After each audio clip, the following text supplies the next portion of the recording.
Price lord. ದೇವರ ನಾಮಕ್ಕೆ ಮಹಿಮೆ ಉಂಟಾಗಲಿ. ಈ ವೇಳೆಯಲ್ಲಿ ಒಂದು ವಾಕ್ಯ ನಾವು ನೋಡೋಣ. ಕೀರ್ತನೆ 118 8ನೇ ವಚನ. ದೇವರ ವಾಕ್ಯ ಹೇಳುತ್ತೆ, ಮನುಷ್ಯರಲ್ಲಿ ಭರವಸೆವಿಡುವುದಕ್ಕಿಂತ ಯೆಹೋವನನ್ನು ಆಶ್ರಯಿಸುವುದು ಒಳ್ಳೆಯದು. ಹಲ್ಲೆಲೂಯಾ. ದೇವರ ವಾಕ್ಯ ಹೇಳುತ್ತೆ, ಮನುಷ್ಯರಲ್ಲಿ ಭರವಸೆವಿಡುವುದಕ್ಕಿಂತ ಯೆಹೋವನನ್ನು ಆಶ್ರಯಿಸುವುದು ಒಳ್ಳೆಯದು. ಹೌದು, ದೇವರ ವಾಕ್ಯ ಹೇಳುತ್ತಲ್ವಾ. ಕೀರ್ತನೆಗಾರ ಭಕ್ತನು ಮನುಷ್ಯರ ಮೇಲೆ ನಾವು ನಂಬಿಕೆ ಇಡೋಕ್ಕಿಂತಲೂ ದೇವರ ಮೇಲೆ ನಂಬಿಕೆ ಇಡುವುದೇ ನಮಗೆ ಒಳ್ಳೆಯದು. ಈ ದಿನಗಳಲ್ಲಿ ನೋಡುವಾಗೆ ನಂಬಿಕೆ ಅನ್ನೋದು ಪರಿಶುದ್ಧವಾದ ಒಂದು ನಂಬಿಕೆ ಇದೆ. ಪರಿಶುದ್ಧವಾದ ಒಂದು ನಂಬಿಕೆ, ಅದು ದೇವರಿಂದ ಬರುವಂಥ ನಂಬಿಕೆ, ದೇವರಿಗೆ ಸಂಬಂಧಪಟ್ಟಂಥ ನಂಬಿಕೆ. ಆ ಪರಿಶುದ್ಧವಾದ ನಂಬಿಕೆನ ನಾವು ಈ ದಿನಗಳಲ್ಲಿ ಏನು ಮಾಡಿಬಿಡ್ತೀವಿ ಅಂದರೆ, ಆ ಪರಿಶುದ್ಧವಾದ ನಂಬಿಕೆ ನಮ್ಗೆ ಹೇಗೆ ಬರುತ್ತಂದರೆ, ದೇವರ ವಾಕ್ಯ ಕೇಳುವಾಗೆ ಅದರಿಂದ ನಂಬಿಕೆ ಬರುತ್ತೆ. ದೇವರ ವಾಕ್ಯ ಓದುವಾಗೆ ಅದರಿಂದ ನಮಗೆ ನಂಬಿಕೆ ಬರುತ್ತೆ. ನಾವು ನೋಡ್ತೀವಿ, ಇಬ್ಬರಿಗೆ ಬರೆದ ಪತ್ರಿಕೆ 12:2ನೇ ವಚನದಲ್ಲಿ ನೋಡ್ತೀವಿ, ನಂಬಿಕೆನ ಹುಟ್ಟಿಸುವವನು ಪೂರೈಸುವನು ಆಗಿರುವಂಥ ಯೇಸು ಕ್ರಿಸ್ತ ಎಂದು ಆ ವಾಕ್ಯ ಹೇಳುತ್ತೆ. ಅವಾಗ ನಂಬಿಕೆನ ಹುಟ್ಟಿಸುವವನು ಯಾರಂದರೆ ಯೇಸು. ಯೇಸು ಏನಾಗಿದ್ದಾನೆ? ವಾಕ್ಯವಾಗಿದ್ದಾನೆ. ವಾಕ್ಯವಾಗಿರುವಂಥ ಯೇಸು ವಾಕ್ಯವಾಗಿದ್ದಾನೆ. ವಾಕ್ಯವೇ ಯೇಸು ಆಗಿದ್ದಾನೆ. ಅವಾಗ ನಾವು ವಾಕ್ಯವನ್ನು ನಾವು ಕಿವಿ ಕೊಟ್ಟು ದೇವ್ರ ವಾಕ್ಯ ನಾವು ಕೇಳುವಾಗೆ ಆ ವಾಕ್ಯ ನಮ್ಮಲ್ಲಿ ನಂಬಿಕೆನ ಹುಟ್ಟಿಸುತ್ತೆ. ದೇವರ ವಾಕ್ಯನ ಕೇಳುವಾಗಲೂ, ದೇವರ ವಾಕ್ಯನ ನಾವು ಓದುವಾಗಲೂ, ಅದನ್ನು ನಾವು ಧ್ಯಾನಿಸುವಾಗೆ ನಮ್ಮಲ್ಲಿ ನಂಬಿಕೆ ಉಂಟಾಗುತ್ತೆ. ಆ ನಂಬಿಕೆ ಬಂದು ದೇವರ ವಾಕ್ಯದಿಂದ ಬರುತ್ತೆ. ಆ ದೇವರ ವಾಕ್ಯದಿಂದ ಬರುವಂಥ ನಂಬಿಕೆ ಪರಿಶುದ್ಧವಾದದ್ದು. ಇನ್ನು ಕೆಲವರು ನೋಡೋಗೆ ಮಾಂಸದ ನಂಬಿಕೆ ಇರುತ್ತೆ.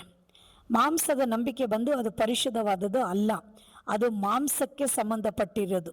ಮಾಂಸ ಅಂದರೆ ಶರೀರ ಭಾವದ ನಂಬಿಕೆಗಳು, ಶರೀರ ಭಾವದಿಂದ ಬರುವ ನಂಬಿಕೆ, ಅದೇ ಮಾಂಸಿಕವಾದ ನಂಬಿಕೆ.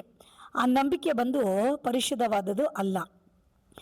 ಕೆಲವರು ಏನು ಮಾಡ್ತಾರೆ, ಗಂಡನ ಮೇಲೆ ನಂಬಿಕೆ ಇಡ್ತಾರೆ, ಕೆಲವರು ಮಕ್ಕಳ ಮೇಲೆ ನಂಬಿಕೆ ಇಡ್ತಾರೆ, ಕೆಲವರು ಸ್ನೇಹಿತರುಗಳ ಮೇಲೆ ನಂಬಿಕೆ ಇಡ್ತಾರೆ, ಕೆಲವರು ತಂದೆ ತಾಯಿಗಳ ಮೇಲೆ ನಂಬಿಕೆ ಇಡ್ತಾರೆ, ಕೆಲವರು ಕೆಲಸ ಮಾಡೋ ಸ್ಥಳದಲ್ಲಿ ಅವ್ರಿಗೆ ಯಾರಾದರೂ ವಿಶೇಷವಾಗಿ ಸಹಾಯ ಮಾಡೋಂಥ ವ್ಯಕ್ತಿಗಳಿದ್ದರೆ ಅವರುಗಳ ಮೇಲೆ ನಂಬಿಕೆ ಇಡ್ತಾರೆ. ಒಂದು ವೇಳೆ ಅವರಿಗೆ ಬ್ಯಾಂಕಲ್ಲಿ ಅಮೌಂಟ್ ಇದ್ದರೆ ಆ ದುಡ್ಡಿನ ಮೇಲೆ ಅವರಿಗೆ ಒಂದು ನಂಬಿಕೆ. ಅವ್ರಿಗೊಂದು 4 ಮನೆ ಬಾಡಿಗೆ ಬರುತ್ತಂದರೆ ಆ ಮನೆ ಮೇಲೆ ಒಂದು ನಂಬಿಕೆ. ಅವ್ರಿಗೊಂದು ಎಕರೆ ಜಮೀನಿದ್ರೆ ಅದರ ಮೇಲೆ ಒಂದು ನಂಬಿಕೆ. ಅವ್ರಿಗೆ ಬಲ ಇದ್ದರೆ ದೇಹದಲ್ಲಿ ಆ ಬಲದ ಮೇಲೆ ಒಂದು ನಂಬಿಕೆ. ಕೆಲವರಿಗೆ ವಿದ್ಯೆ ಇದ್ದರೆ ಆ ಒಂದು ವಿದ್ಯೆದ ಮೇಲೆ ಅವ್ರಿಗೆ ನಂಬಿಕೆ. ಕೆಲವರು ಕೆಲಸ ಕಾರ್ಯಗಳಲ್ಲಿ, ಒಂದು ವೇಳೆ ಸರ್ಕಾರ ಕೆಲಸಗಳಿರ್ಬೋದು, ಒಂದು ಒಳ್ಳೆ ಕಂಪ್ನಿನಲ್ಲಿ ಜಾಬ್ಗಳಿರ್ಬೋದು, ಆ ರೀತಿಯಾಗಿ ಕೆಲಸ ಕಾರ್ಯಗಳಲ್ಲಿ ಒಳ್ಳೆ ಸ್ಥಾನಗಳಲ್ಲಿರುವಾಗೆ ಅದರ ಮೇಲೆ ಅವರು ನಂಬಿಕೆ ಇಡುವರಾಗಿರ್ತಾರೆ. ನೋಡ್ರಿ, ಈ ನಂಬಿಕೆಗಳೆಲ್ಲ ಶಾರೀರಿಕವಾದ ನಂಬಿಕೆ. ಈ ನಂಬಿಕೆಗಳು ಏನಾಗುತ್ತಂದರೆ ಇದು ಬಿದ್ದೋಗುವಂಥ ನಂಬಿಕೆಗಳು. ಆ ರೀತಿ ನಾವು ಎಲ್ಲ ಕಾರ್ಯಗಳ ಮೇಲೆ ನಂಬಿಕೆ ಇಡುವಾಗೆ ನಾವು ನಂಬಿದವರೆಲ್ಲ ಬಿಟ್ಟೋಗ್ತಾರೆ, ಒಂದು ವೇಳೆ ಬಿದ್ದೋಗ್ತಾರೆ, ಒಂದು ವೇಳೆ ಅವರು ಕಾಣದೆ ಹೋಗ್ತಾರೆ, ಒಂದು ವೇಳೆ ನಷ್ಟ, ಒಂದು ವೇಳೆ ಕಳ್ಕೊಂಡು ಎಲ್ಲವನ್ನು ಕೈಯಿಂದ ನಾವು ಕಳ್ಕೊಳ್ಬೇಕಾಗಿರೋಂಥ ಸಮಯಗಳು ಬಂದ್ಬಿಡ್ತವೆ. ಅದ್ರಿಗೆ ನಾವು ಯಾವ ಹೂಗಳ ಮೇಲೆ ನಂಬಿಕೆನ ಇಡಬಾರದು. ದೇವ್ರ ವಾಕ್ಯ ಹೇಳುತ್ತೆ, ಮನುಷ್ಯರಲ್ಲಿ ಭರವಸೆ ಅಂದರೆ ನಂಬಿಕೆ ಇಡೋಕ್ಕಿಂತ ಯೆಹೋವನನ್ನು ಆಶ್ರಯಿಸಿಕೊಳ್ಳುವುದೇ ಒಳ್ಳೆಯದು. ಹಲ್ಲೆಲೂಯಾ. ಅಬ್ರಹಾಮನು ದೇವರನ್ನು ನಂಬಿದ. ಆ ನಂಬಿಕೆ ದೇವರ ದೃಷ್ಟಿಗೆ ನೀತಿ ಎಂದು ಎಣಿಸಲ್ಪಟ್ಟಿತು. ಆ ನಂಬಿಕೆ ಇಟ್ಟ ಮೇಲೆ ಆ ನಂಬಿಕೆಗೆ ತಕ್ಕ ಹಾಗೆ ದೇವರಿಂದ ಆತನು ಪ್ರತಿಫಲವನ್ನು ಹೊಂದಿಕೊಂಡನು. ಹಲ್ಲೆಲೂಯಾ. ಅಬ್ರಹಾಮನು ನಂಬಿಕೆಯಲ್ಲಿ ಅವನು ಸ್ಥಿರವಾಗಿ ನಿಂತಿದ್ದ. ಆ ನಂಬಿಕೆಯ ಮಧ್ಯದಲ್ಲಿ ಆತನಿಗೆ ಎಷ್ಟೋ ಶೋಧನೆಗಳು, ಎಷ್ಟೋ ಪರೀಕ್ಷೆಗಳು, ಎಷ್ಟೋ ಹೋರಾಟಗಳು ಬಂತು. ಆದರೆ ಆ ನಂಬಿಕೆಯಲ್ಲಿ ಆತನು ಚಂಚಲವಾಗದೆ ದೇವರ ಮೇಲೆ ಇಟ್ಟಿರುವಂಥ ಭರವಸೆಯನ್ನು, ಅದರ ಮಧ್ಯದಲ್ಲಿ ದೇವರನ್ನು ಮಹಿಮೆ ಪಡಿಸುವನಾಗಿ ಕಡೆಯವರೆಗೂ ಆತನು ನಂಬಿಕೆನ ಕಾಪಾಡಿಕೊಂಡ. ಹಾಗಾಗಿ ನಂಬಿಕೆ ವೀರನಾಗಿದ್ದ. ಹಲ್ಲೆಲೂಯಾ. ಈ ದಿನದಲ್ಲಿ ಹೌದು, ಪ್ರತಿಯೊಬ್ಬರು ಕ್ರಿಸ್ತನ ಮೇಲೆ ನಂಬಿಕೆ ಇಡುವರಾಗಿರಬೇಕು. ಈ ರೀತಿ ಮನುಷ್ಯರುಗಳ ಮೇಲೆ, ವಸ್ತುಗಳ ಮೇಲೆ, ಜಮೀನುಗಳ ಮೇಲೆ ಮತ್ತು ಕೆಲಸಗಳ ಮೇಲೆ, ಅವರ ಬಲದ ಮೇಲೆ, ವಿದ್ಯೆದ ಮೇಲೆ, ಅವರಿಗೆ ಹೆಚ್ಚಾಗಿ ಸ್ನೇಹಿತರುಗಳಿದ್ದರೆ, ಸಂಬಂಧಿಕರುಗಳಿದ್ದರೆ ಅವರುಗಳ ಮೇಲೆ, ಯಾವ ಒಂದು ಕಾರ್ಯಗಳ ಮೇಲೆ ನಂಬಿಕೆಗಳನ್ನ ಇಟ್ಟುಬಿಡ್ತಾನೆ. ಆ ನಂಬಿಕೆಗಳೆಲ್ಲ ಒಂದಿನ ಏನಾಗುತ್ತಂದರೆ ಬಿದ್ದೋಗ್ತಾವೆ. ಹಲ್ಲೆಲೂಯ.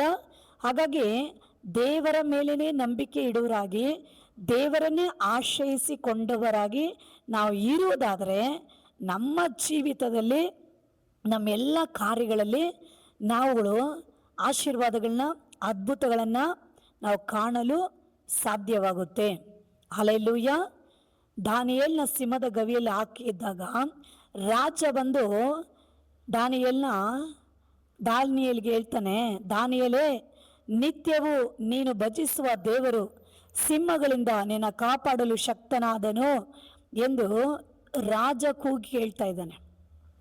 ಸಿಂಹದ ಗವಿಯೊಳಗಿಂದ ದಾನಿಯೇಲ ಹೇಳ್ತಾನೆ, ಅರಸೆ, ಚಿರಂಜೀವಿಯಾಗಿರು. ನನ್ನ ದೇವರಲ್ಲಿ ನಾನು ಭರವಸವಿಟ್ಟಿರೋದ್ರಿಂದ ದೇವರು ದೂತರನ್ನು ಕಳಿಸಿ ಸಿಂಹದ ಬಾಯನ್ನು ಕಟ್ಟಿ ಹಾಕಿದ. ಹಾಗಾಗಿ ಸಿಂಹಗಳಿಂದ ನನಗೆ ಯಾವ ಹಾನಿಯೂ ಆಗಲಿಲ್ಲ. ನೋಡಿದ್ರ, ದಾನಿಯೇಲು ರಾಜನ ಮೇಲೆ ನಂಬಿಕೆ ಇಟ್ಟಿಲ್ಲ. ದಾನಿಯೇಲು ಆ ದೇಶದ ಅಧಿಕಾರಿಗಳ ಮೇಲೆ ನಂಬಿಕೆ ಇಟ್ಟಿಲ್ಲ. ಅವನಿಗೆ ಇರುವಂಥ ಆ ಒಂದು ಸ್ಥಾನ, ಗೌರವ, ಆ ಅಂತಸ್ತು, ಐಶ್ವರ್ಯ, ಅದರ ಮೇಲೆ ಅವನು ನಂಬಿಕೆ ಇಟ್ಟಿರಲಿಲ್ಲ. ಅವನು ಪರಿಪೂರ್ಣವಾಗಿ ದೇವರನ್ನು ಆಶ್ರಯಿಸಿಕೊಂಡವನಾಗಿದ್ದ. ಹಾಗಾಗಿ ಆತನಿಗೊಂದು ಶೋಧನೆ ಕಾಲ ಬಂದಾಗ, ಆ ಶೋಧನೆಯ ಮಧ್ಯದಲ್ಲಿ, ಆ ಮರಣ ಸಂಭವಿಸುವಂಥ ಸಂದರ್ಭದಲ್ಲಿ ಸಹ ದೇವರಲ್ಲಿ ಅವನು ಭರವಸೆ ಉಳ್ಳವನಾಗಿದ್ದ. ಹಾಗಾಗಿ ದೇವರಲ್ಲಿ ಭರವಸೆ ಉಳ್ಳವನಾಗಿದ್ದ ದಾನಿಯೇಲನ ದೇವರು ಆ ಆಪತ್ತುಗಳಿಗೆ, ಆ ಶೋಧನೆಗಳಿಗೆ ದೇವರು ಬಿಟ್ಟು ಕೊಡದೆ ಕರ್ತನು ಅವನ್ನ ಪರಿಪೂರ್ಣವಾಗಿ ಆಪತ್ತಿಂದ ರಕ್ಷಿಸಿ ಆತನ ಕಾಪಾಡಿದ. ಹಲ್ಲೆಲೂಯ. ಕಾರಣ ದೇವರನ್ನೇ ಆಶ್ರಯಿಸಿಕೊಂಡ. ಹೌದು, ಅಬ್ರಮನು ದೇವರನ್ನೇ ಆಶ್ರಯಿಸಿಕೊಂಡ, ದಾನಿಯೇಲನು ದೇವರನ್ನೇ ಆಶ್ರಯಿಸಿಕೊಂಡ, ದಾವೀದನು ಸಹ ರಾಜ. ದಾವೀದನಿಗೆ ಎಲ್ಲ ಇದ್ದಾವೆ, ಆದರೆ ದಾವೀದ ಭಕ್ತ ಕೂಡ ದೇವರನ್ನೇ ಆಶ್ರಯಿಸಿಕೊಂಡ. ಅದೇ ರೀತಿಯಾಗಿ ಈ ದಿನದಲ್ಲಿ ನಿಮಗೆಲ್ಲ ಇರ್ಬೋದು, ಆದರೆ ಯಾವುದನ್ನು ಆಶ್ರಯಿಸಿಕೊಳ್ಬೇಡ್ರಿ. ಅದು ಯಾವುದೋ ನಿತ್ಯವಾದದಲ್ಲ. ಯಾರನ್ನ ಆಶ್ರಯಿಸಿಕೊಳ್ಳಬೇಡ್ರಿ. ಯಾರು ಕಡೆವರೆಗೂ ನಿಮ್ಮ ಸಂಗಡ ಇರೋದಿಲ್ಲ. ಅವ್ರಿಗೊಂದು ಆಪತ್ತುಗಳು ಬರುವಾಗೆ, ಅವ್ರಿಗೊಂದು ಶೋಧನೆ ಬರೋಗೆ ಅವ್ರನ್ನೇ ಅವ್ರು ಕಾಪಾಡಿಕೊಳ್ಳೋಕ್ಕೆ ಆಗೋದೇ ಇಲ್ಲ. ಹಲ್ಲೆಲೂಯ. ಶೋಧನೆ ಬರುವಾಗ, ಆಪತ್ತುಗಳು ಬರೋಗೆ ನಮ್ಮನ್ನು ಕಾಪಾಡಲು, ನಮ್ಮನ್ನು ತಪ್ಪಿಸಲು, ನಮ್ಮನ್ನು ರಕ್ಷಿಸಲು, ನಮ್ಮನ್ನು ಉದ್ಧಾರಿಸಲು ಒಬ್ರಿಗೆ ಮಾತ್ರನೇ ಸಾಧ್ಯ. ಅವ್ರು ಯಾರಂದರೆ ಕರ್ತನಾದ ಯೇಸು ಕ್ರಿಸ್ತನಾಗಿದ್ದಾನೆ. ಹಾಗಾಗಿ ಇಂಥ ದಿನಗಳಲ್ಲಿ ನೀವು ಯೇಸುವನ್ನು ಆಶ್ರಯಿಸಿಕೊಳ್ಳಿರಿ. ಆತನೇ ಆಶ್ರಯಿಸಿಕೊಂಡಿರುವಾಗೆ ಕರ್ತನು ನಿಮ್ಮನ್ನು ಕಡೆಯವರೆಗೂ ಆತನ ಕಾದುಕೊಳ್ಳಲು, ಕಡೆಯವರೆಗೂ ಆತನ ನಡೆಸಲು, ಕಡೆಯವರೆಗೂ ಆತನ ನಿಮ್ಮ ಸಂಗಡ ಇದ್ದು ನಿಮ್ಮನ್ನು ಜಯವಾಗಿ ನಿಮ್ಮನ್ನು ನಡೆಸಲು ಶಕ್ತನಾಗಿರ್ತಾನೆ. ಹೀಗಾಗಿ ನಿಮ್ಮ ನಂಬಿಕೆ ಏನಾಗುತ್ತೆ, ಈ ದಿನಗಳಲ್ಲಿ ದೇವರ ಮೇಲೆ ಇರಬೇಕು. ದೇವರು ನಿಮ್ಮನ್ನು ಕಾಯ್ಕೊಳ್ತಾನೆ. ಹಲ್ಲೆಲೂಯ. ಹೌದು, ಮನುಷ್ಯರಲ್ಲಿ ನಂಬಿಕೆ ಇಡೋಕ್ಕಿಂತ ಯೆಹೋವನನ್ನು ಆಶ್ರಯಿಸುವುದು ಒಳ್ಳೆಯದು. ಚೆನ್ನಾಗಿ ಪ್ರಾರ್ಥನೆ ಮಾಡಿರಿ. ದೇವರೇ, ನನ್ನಲ್ಲಿ ನಂಬಿಕೆನ ಹೆಚ್ಚಿಸು. ಹೌದು ಏಸಯ್ಯ, ನಿನ್ನ ಮೇಲೆ ನಂಬಿಕೆ ಹೆಚ್ಚಾಗಬೇಕು, ನಿನ್ನ ವಾಕ್ಯಗಳ ಮೇಲೆ ನಂಬಿಕೆ ಹೆಚ್ಚಾಗಬೇಕು. ನೀನು ನನ್ನನ್ನು ಎಲ್ಲ ದಿನಗಳಲ್ಲಿ, ಎಲ್ಲ ಸಮಯಗಳಲ್ಲಿ ನನ್ನ ಕಾಯಲು ಶಕ್ತನಾಗಿದೆ ಅಂದ್ಬಿಟ್ಟು ಈ ರೀತಿಯಾಗಿ ನನ್ನಲ್ಲಿ ನಂಬಿಕೆ ಹೆಚ್ಚಾಗಿ ಬೆಳಿಬೇಕಪ್ಪ. ನಂಬಿಕೆಯಲ್ಲಿ ಸ್ಥಿರವಾಗಿ ನಿಲ್ಲಬೇಕಪ್ಪ. ಎಂಥ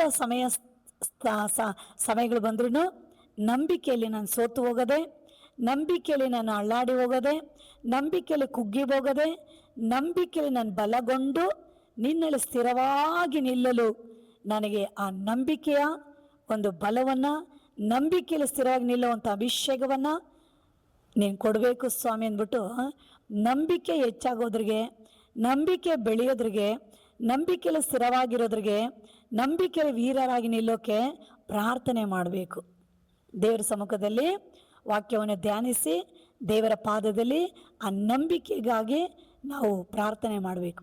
ಆಗ ಪ್ರಾರ್ಥನೆ ಮಾಡುವಾಗೆ ಕರ್ತನ ಪ್ರಾರ್ಥನೆ ಕೇಳಿ ನಂಬಿಕೆಯಲ್ಲಿ ಸ್ಥಿರವಾಗಿ ನಿಲ್ಲಿಸ್ತಾನೆ. ಕಡೆಯವರೆಗೂ ಆ ನಂಬಿಕೆಯಲ್ಲಿ ನಿಲ್ಲತಕ್ಕದಾಗಿ ದೇವರು ನಮ್ಗೆ ಬಲ ಕೃಪೆ ಕೊಡ್ತಾನೆ. ಅಂದರೆ ನಂಬಿಕೆ, ನೀತಿವಂತ ನಂಬಿಕೆಯಿಂದಲೇ ಬದುಕುವನೆಂದು ಬರೆಯಲ್ಪಟ್ಟಿದೆ. ನಂಬುವನಿಗೆ ಎಲ್ಲವೂ ಆಗುತ್ತೆಂದು ದೇವರ ವಾಕ್ಯ ಹೇಳುತ್ತೆ. ನಂಬಿದರೆ ದೇವರ ಮಹಿಮೆನ ಕಾಣುವಿ ಎಂದು ಬರೆಯಲ್ಪಟ್ಟಿದೆ. ಹೌದು, ನಂಬಿಕೆ ಸ್ಥಿರವಾಗಿರಬೇಕು. ಅದಕ್ಕೆ ದೇವ್ರ ವಾಕ್ಯನ ಓದ್ರಿ, ದೇವ್ರ ವಾಕ್ಯನ ಕೇಳ್ರಿ, ಧ್ಯಾನ ಮಾಡ್ರಿ, ಆ ನಂಬಿಕೆಗಾಗಿ ಪ್ರಾರ್ಥನೆ ಮಾಡ್ರಿ. ದೇವರು ನಂಬಿಕೆನ ಹುಟ್ಟಿಸಿ ಪೂರೈಸಲು ಶಕ್ತನಾಗಿದ್ದಾನೆ. ಈ ವಾಕ್ಯ ಕೇಳಿಕೊಂಡಿರೋಂಥ ನಿಮ್ಮ ಪ್ರತಿಯೊಬ್ಬರಿಗಾಗಿ ಆ ನಂಬಿಕೆ ಹೆಚ್ಚಾಗೋದ್ರಿಗಾಗಿ ನಾನು ಪ್ರಾರ್ಥನೆ ಮಾಡ್ತೀನಿ. ಸರ್ವಶಕ್ತನಾಗಿರೋ ದೇವ, ಈ ವಾಕ್ಯವನ್ನು ಕೇಳಿಕೊಂಡಿರೋಂಥ ಎಲ್ಲ ಮಕ್ಕಳ ಮೇಲೆ ನಿನ್ನ ಕರಗಳನ್ನು ಚಾಚ್ರಿ. ಅವ್ರುಗಳಲ್ಲಿ ನಂಬಿಕೆನ ಹುಟ್ಟಿಸ್ರಿ, ನಂಬಿಕೆನ ಹೆಚ್ಚಿಸ್ರಿ, ನಂಬಿಕೆಯಲ್ಲಿ ಅವ್ರನ್ನ ಬಲಪಡಿಸ್ರಿ, ನಂಬಿಕೆಯಲ್ಲಿ ಅವ್ರನ್ನ ಸ್ಥಿರವಾಗಿ ನಿಲ್ಲಿಸ್ರಿ. ಕಡೆಯವರೆಗೂ ನಂಬಿಕೆನ ಕಾಪಾಡಿಕೊಳ್ಳಲು ಸಹಾಯ ಮಾಡ್ರಿ. ಆ ನಂಬಿಕೆನ ಸೈತಾನ ಕದ್ದುಕೊಳ್ಳದ ಹಾಗೆ ನೀನು ಆ ನಂಬಿಕೆಯಲ್ಲಿ ಅವ್ರನ್ನ ಬಲಪಡಿಸಿ ಅವ್ರನ್ನ ಆಶೀರ್ವದಿಸ್ರಿ, ಎಲ್ಲರನ್ನ ಆಶೀರ್ವದಿಸ್ರಿ. ಪ್ರಾರ್ಥನೆ ಕೆಳಗೆ ಮಾಡಿರೋ ದೇವರಿಗೆ ಸ್ತೋತ್ರ. ಯೇಸು ಕ್ರಿಸ್ತುವಿನ ನಾಮದಲ್ಲಿ ತಂದೆ, ಆಮೇನ್. ಈ ವಾಕ್ಯ ಕೇಳಿಕೊಂಡಂಥ ಪ್ರತಿಯೊಬ್ಬನ ದೇವರು ಆಶೀರ್ವದಿಸಲಿ. ಲೈಕ್ ಮಾಡಿ, ಶೇರ್ ಮಾಡಿ. God bless you. ಆಮೇನ್.